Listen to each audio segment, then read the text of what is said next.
When you think of someone who embodies growth mindset, frontline empathy, and leadership through change, today's guest stands out in every way. Gail Meintjeis is a seasoned customer coaching specialist with an impressive track record across coaching, training, change management, and large-scale system rollouts. Whether she's leading the charge on a smart meter implementation or designing outcomes-based training for a new billing system, Gail brings a rare combination of resilience, clarity, and human connection to every project. From her early days in journalism to earning qualifications in business technology, frontline management, and project leadership, Gail has never stopped learning and never stopped lifting others along the way. She's predictive, index accredited, a qualified facilitator, and currently leading training for enterprise transformation at Watercare, including the rollout of NICE in Contact and development of the Watercare app. But beyond the framework and credentials, Gail leads with heart. Her coaching style is built on autonomy, innovation, and trust, believing that when people feel empowered, they perform at their best.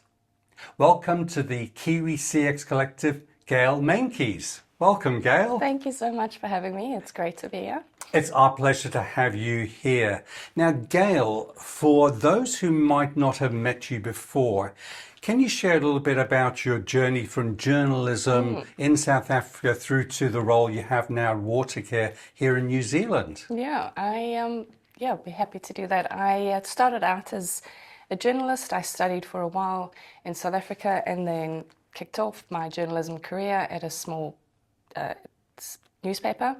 And from there, I moved up quite quickly to become a crime reporter, which you can imagine is fun in South Africa. And I then moved on to the national papers and I worked there for a while. But because I had children at that stage and it was getting a little tricky, I was getting some death threats and some scary things going on, I decided to kind of change course, and what became available was within the financial industry in banking. There was an opportunity to kind of jump in there, which I did, and it was in the kind of customer service contact center space, and that's where I started out there. And from there I moved up, continued learning, growing, developing myself. And before I moved over to New Zealand, I was heading up the training academy, where I looked after around 1,500 people. I had a team of about 8, and we did all the training, learning and development over there. Wow, 1,500 people, a team of 8. That must have been a big responsibility. It was huge, yes, absolutely. And what sort of training were you involved with across there? It was mainly the services that we provided within the bank, but also there was a little bit of empathy and customer service training. We started delving into that at that stage, and then that was when I came over. So then let me ask you a slightly different question. We often talk about this concept called CX, or customer experience. What does CX mean to somebody like yourself? So for me, when I talk about CX, I'm talking about the experience that we're giving our customers. So how are we connecting with our customers? How are we listening to understand their needs?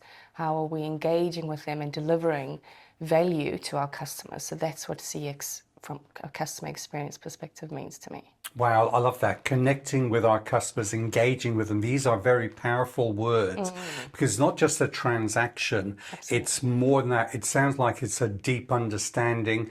Somebody might have once said walking in, your customer's shoes. Would that be a good explanation? Yeah, absolutely. It's walking in the customer's shoes. And I think for me, a big part of what I do is with our teams is ensure that we put away our assumptions, because what I always tell them is you may be speaking to 2 different customers, same scenario, same situation, they want the same sort of outcome, but we need to listen to their story and understand along the way what it is that's actually happening for them in the moment. Yeah. So whether it's a young mother who's dealing with something, or an elderly person, or a young person, it looks different. So they're in the same situation, but it looks different for them.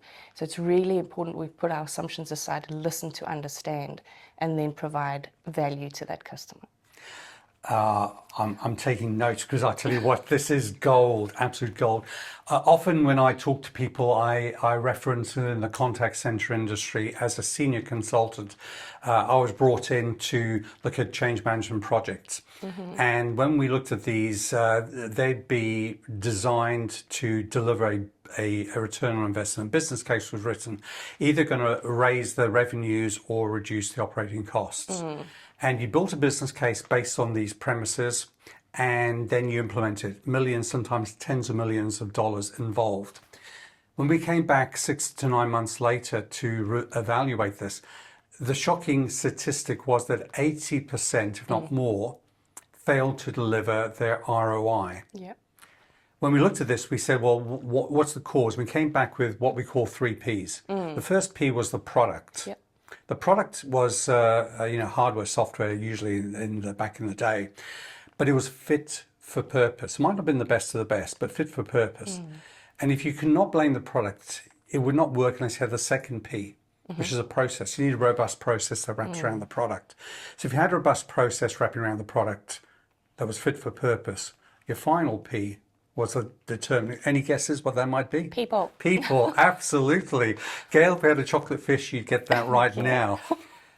Let's look and talk about the people side of things. And that's something that really attracted me when we met at the CX Summit, where, we're talking about the whole aspect of how do we help people journey. You're talking about getting to listen, to understand, and add value. So tell me a little bit more about your philosophy on the people that come into the contact center, and what can we as leaders do to help them on that journey? I think it's really important to understand that the people who come in, we need to understand who they are, what their backgrounds are, what their specific needs are. And again, it's not a blanket approach for me. So for leaders in the contact center, it's connecting with our people to understand their purpose, and connecting them with that and creating meaning within the role that they're doing. So the why that they're doing that is really important, and painting that picture for them. And then equipping them with the right tools, and supporting them along the way so that they can grow and develop. So seeing it as an absolutely amazing opportunity to grow and develop themselves, with the support of their team leaders, and coaching and developing them along the way to get where they want to be. That's what my focus is with the team leaders, to ensure that we're taking our people on the right journey and growing and developing them into the next position. So let's expand on that again. When you talk about developing people, how are you approaching this development in today's environment? We've had a real shift and a change that probably came as a result of COVID, where we used to be all in the office. The contact center was a central hub, a focal point where people came together, all the way to working from home, totally remote, and now in a hybrid model. So what are we doing today in terms of developing the team in the current environment? I guess we do what we do at Watercare is we do work hybrid. So we do have people in the office 2 to 3 times a week, so we're lucky to do that. And then we obviously have them online. So what I make sure that we do is we consistently connect with our people, whether they're in the office, and we make that really count, or if they're online. Just because they're online doesn't mean they don't need support. So it's, what does that support look like, and how am I developing and connecting with them on a day-to-day basis? So we have team meetings every single day, which is really important. And I encourage our team leaders to check in with the individuals on a daily basis, because that connection is really important. Then when they're in the office, we do whatever we can to bring them together, whether it's in class and doing coaching sessions or developing them there and still having those team meetings. That's really important. So I guess it's a hybrid approach, whereas in the past we were just doing it all, in office. Now we're making sure that we make space, and we change the way we do these things in terms of whether they're online or in the office, but we consistently, I think the key is connect. And connect genuinely, authentically with one another. Connecting with their why, that stood out to me, one of the phrases you just used. But when you talk about these team meetings, you have team meetings all the time, every day. How long are these team meetings? Are they, hours? You're shaking your head. It's a 10, maximum 15 minutes is one of the rhythms and rituals that we set up early on. because it is important that we connect. We also have a little thing in place where we say you have to put your cameras on so that they know they have to be ready. They're not going to be sitting there in the PJs comfortable. And when we do coaching online, you have to have your camera on because we talk about connection. But if we're not connecting with one another in the right way, how do we expect people to connect with others? So it's simple things like that. So I like that. 10, 15 minutes. It's not going to be onerous. You have to have your cameras on. I heard another contact center leader back in COVID also talk about that. It's a visual. You can just connect in with people. You can see some of the signs, whether they are mentally up to things or they're under pressure. And then you talk about the coaching, the one-on-one coaching. Tell me a bit more about the coaching. What sort of things are you coaching? Because we can talk about the use and the growth of AI, and one of the things is being able to do the analysis for the recordings and come back with information for coaching purposes. But what sort of coaching are you focused in on, and how does that differentiate, say, from the coaching on every single call that comes through? So I think, first of all, when I talk about coaching, what I want to talk about is I don't just coach on skills, I coach on judgment. So for me, it's how are we building resilience? How do we give our people, coach them to be self-aware? How are we coaching them to ensure that they're taking accountability? All those things. So it becomes a daily habit, right? It's that daily coaching, those coaching moments that are really important. And then second to that is from a quality assurance perspective, what we found, or what I found in the past was, we had our team leaders telling our agents, oh, we've listened to this interaction, this is what you've done wrong, this is what you need to do. But it didn't stick because we go back to that why and that meaning and that purpose, right? So what I do now is over the course of 6 sessions, I take the leaders as well as their 2 IC. So we're still developing them into the next role. And I say to them, great, you pick an agent, jump onto a call with me. So we do it over Teams, jump onto a call with me. And what I want to see is how they're coaching their agents. So I am the coach who's coaching them. We actually introduce it like that to the agent. And we say, yep, this is a QA session for you, but it's a little different because I'm in the background and I'm observing how your leader is coaching.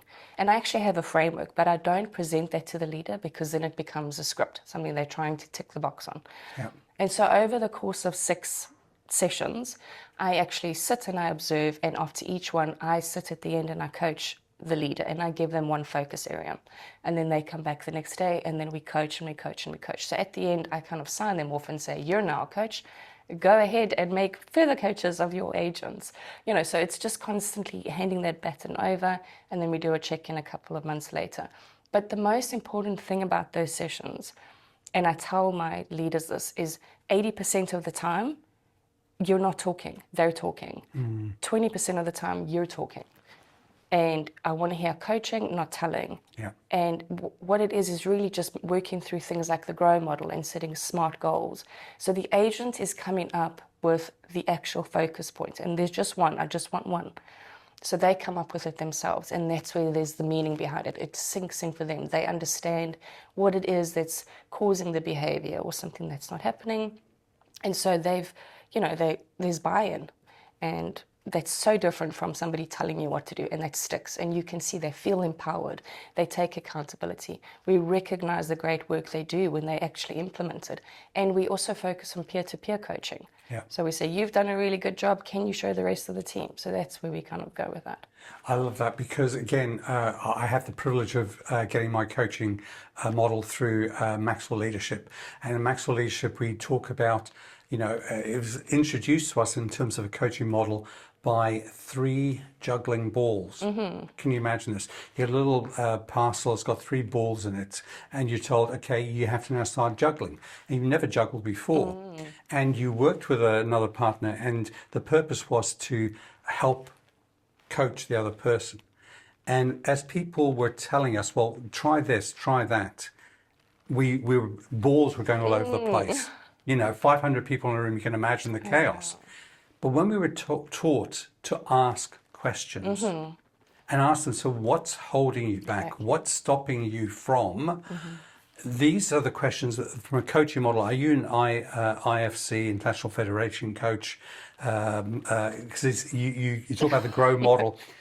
It seems to me like you've done all of your papers for that.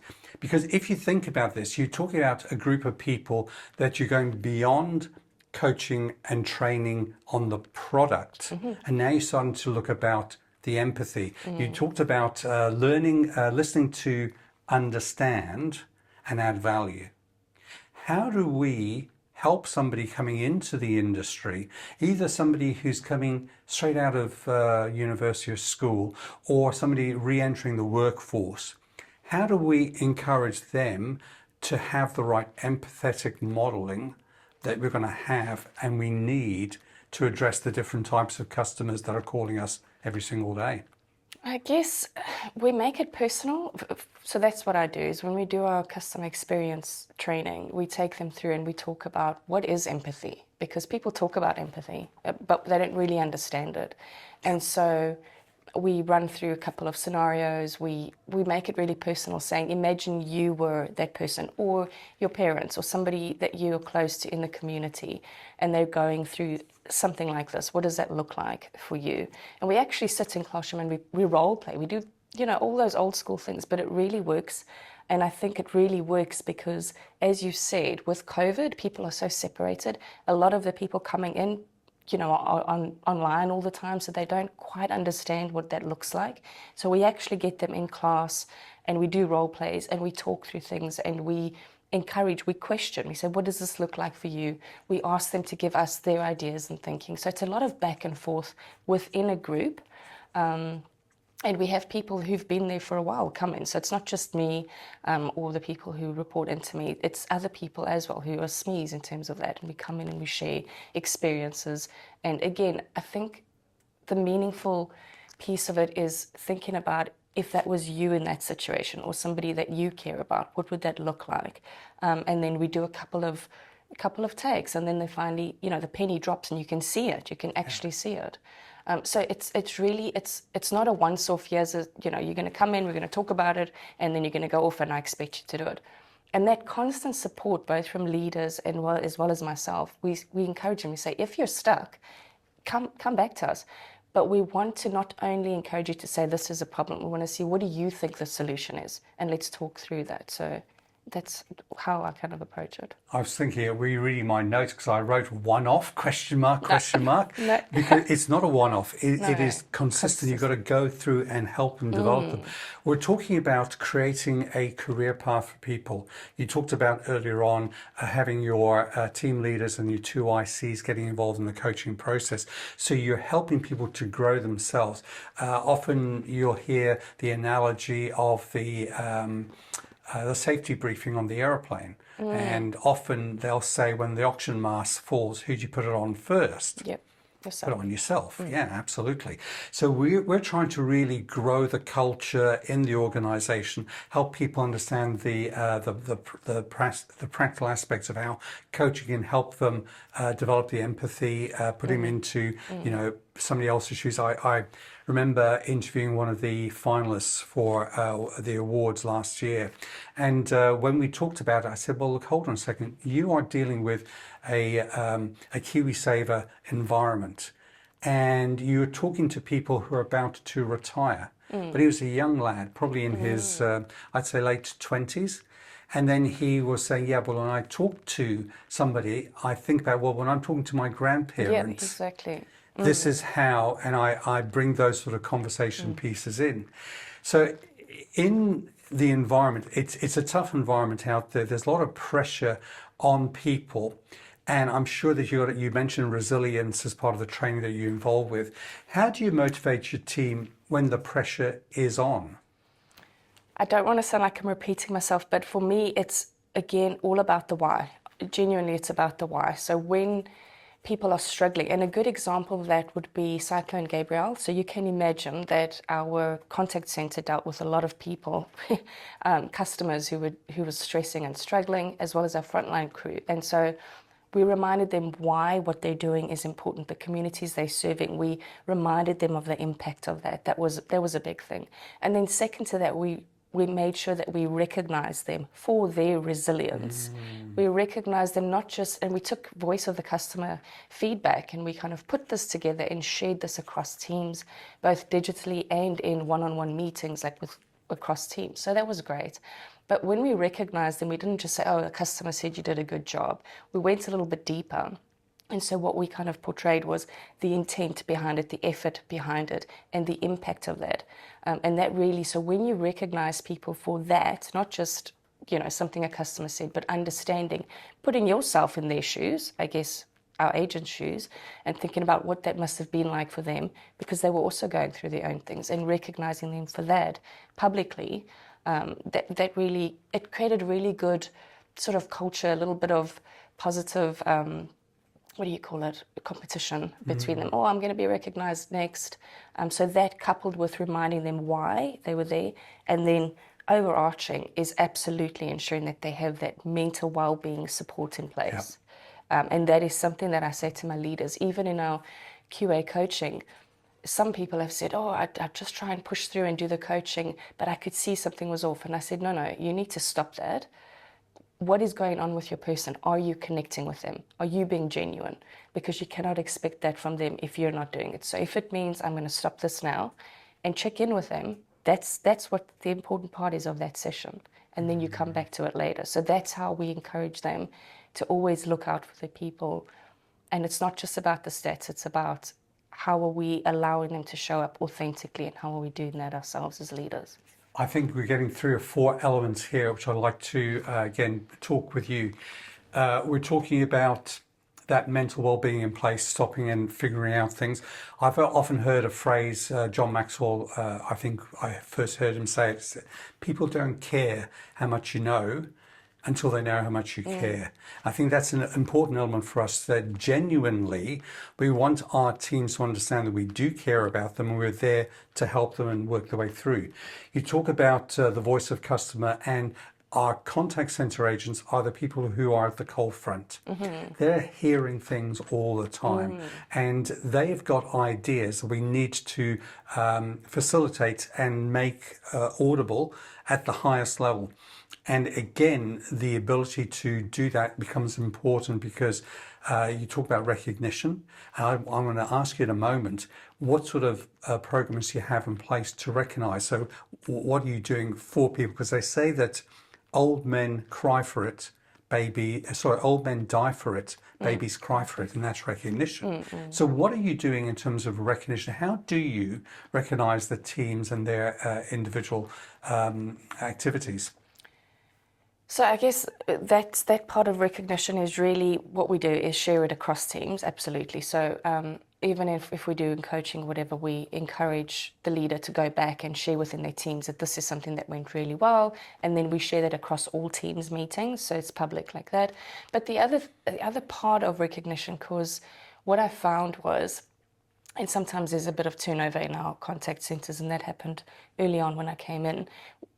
What I found was people think of recognition like that. Somebody's going to pat you on the back and say, well done, or publicly give you that recognition, and that's great. The other thing they think of when they talk about recognition is money. So we said, what else can we do for our people to recognize them and invest in them? And so we partnered up with an organization who offered us NZQA certificates and diplomas. And that's actually how we recognize our people. So if they're doing a really good job, we say, hey, here's some skills that you can kind of invest in for yourself. And we actually carve out time for our frontline staff each week for them to actually sit and spend on their qualification. And it can be anything from project management to leadership, or even if it's a contact center qualification, whatever that looks like. So that's also another way that we recognize our people. So it's twofold, I guess. In meetings, recognizing them publicly, we have a tool on our Teams groups which goes across channels where we can put through some recognition, and it recognizes the individual to the highest level. So then the head of sees them, and then the other part of that is recognizing them by investing in them and their development. I'm going to come back and talk about the investment with the NZQA. I love that. How frequently do you do this? Do you wait until a team meeting oh, you're shaking your No, head. no, Okay, no. I've hit a nerve here. Yeah, no, actually, I remember right in the beginning when I started working with the frontline teams, that was something that they complained about. We don't get recognition. And I said, well, what are you doing to recognize others within your team? And they were like, well, we don't, we wait. And I said, well, what are you doing waiting? If you want that to be the culture where you see recognition, set the culture. Nobody's taking that away from you. And I said, it can be any time. There does not need to be a team meeting.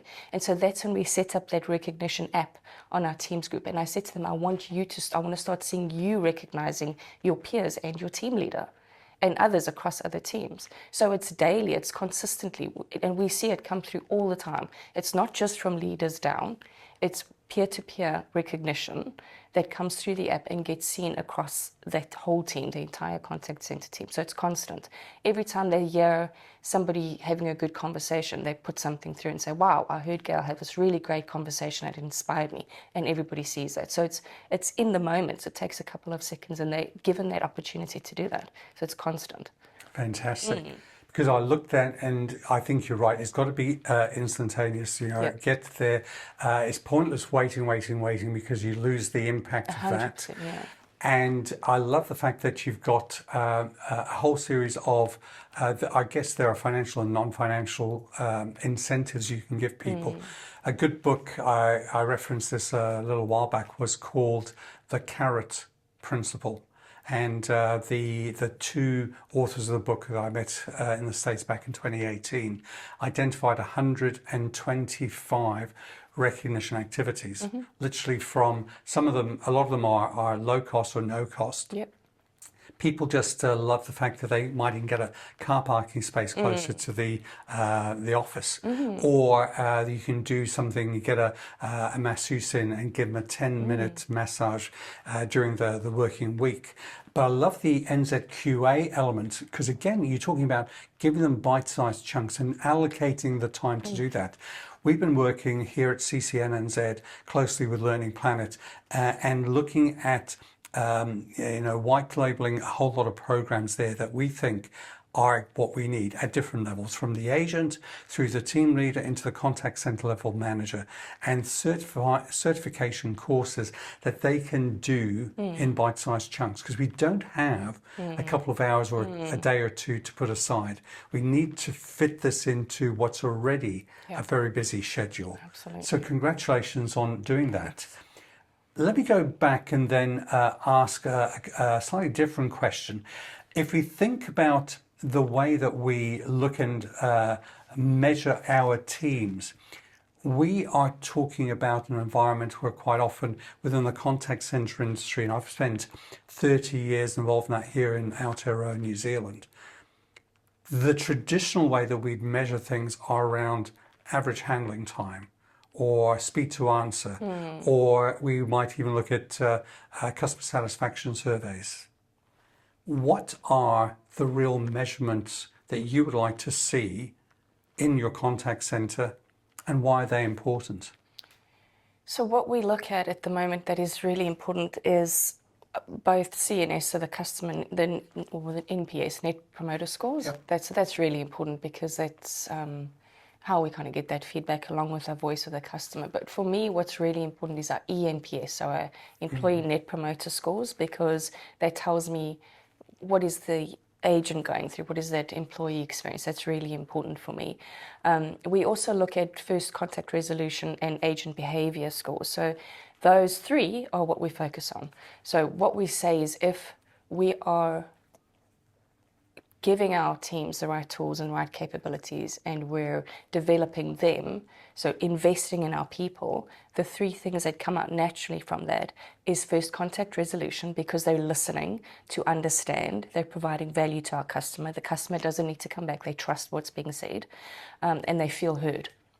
And then agent behavior scores is that they're behaving in a really good way because there's meaning behind it. They understand what it is that they're delivering. So those are the two main things. And then overarching is our Net Promoter Scores. So that's kind of what we focus on. And I think the natural outcome of investing in your people is those great experiences that we're looking for our customers. So can you expand on the agent behavior scores for somebody who doesn't understand what that is? How do you measure it and what are you looking for? It's actually a percentage that the customers provide feedback on, and they have an opportunity to say, how did the agent behave? Yep. So it's really, we look at how did they behave according to our values. So we know what our values are, they go through that, and then they need to show up on every call behaving aligned to those values. And then the customer comes back, and says, did they or didn't they? So it's really just scoring them on how they behaved on the call.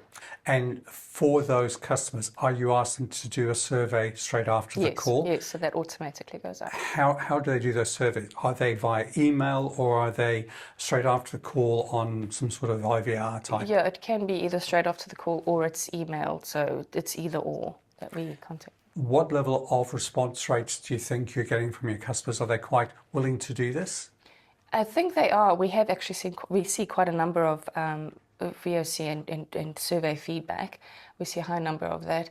But like I say to my agents as well, is you've got a very small margin because it's either customers who are really upset that are going to take the time, or those who you've really wowed that are going to take the time. Those fence sitters, those not even, what do you call them? Not the promoters, the I know. Yeah. those people. But they're not bothered. They're not going to give you feedback. So we get a really high number of scores coming through on the high end. So the promoters, we get a lot of those coming through. Which is good because one of the categories that CCNZ will be introducing next year in our awards, are part of the Contact Centre Asia Pac Awards, is employee engagement. We really want to understand what are we doing that's engaging our employees, because we've heard within the industry there's a very high we've got a lack of retention. How do we keep people because they move on? So if you're recruiting and always replacing people, there's a large overhead to the business to recruit them and then to train them and to then make them productive, and then they're going to leave. So if you're working towards an employee engagement process, it's got to be a positive thing for us and for the industry. Now, give them a career path, because there's ways for them to grow within the organization, and maybe it's from within the contact center upwards or across into the business. But to me, again, just listening to you share about that whole EMPS and that agent behavior scores is so important that we encourage others to work through. First contact resolution. If Kelly Brickley from COPC was sitting here with us, she'd be patting you on the back, giving you big high fives, hugs, because first contact resolution is what she talks about time and time again. That's what we should be focused on. How do we help the client get a resolution? They're calling because there's a problem. Absolutely. We need to fix that problem for them and give them the ability. So if you were to guide a new leader coming into the industry, especially in the areas that you're responsible for, what is the advice you'd give a new leader to help them on their path? So first of all, I'd say clarity and purpose are super important. So do you understand the purpose?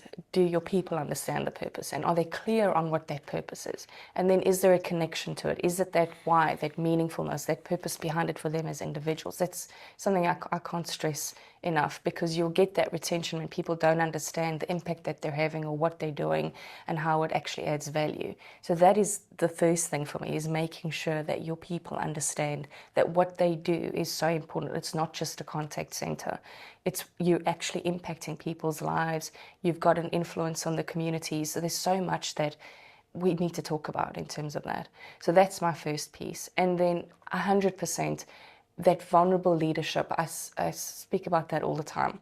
Be vulnerable, be genuine, be authentic, share as a leader, because you're going to set the tone. People are watching you all the time, especially your teams.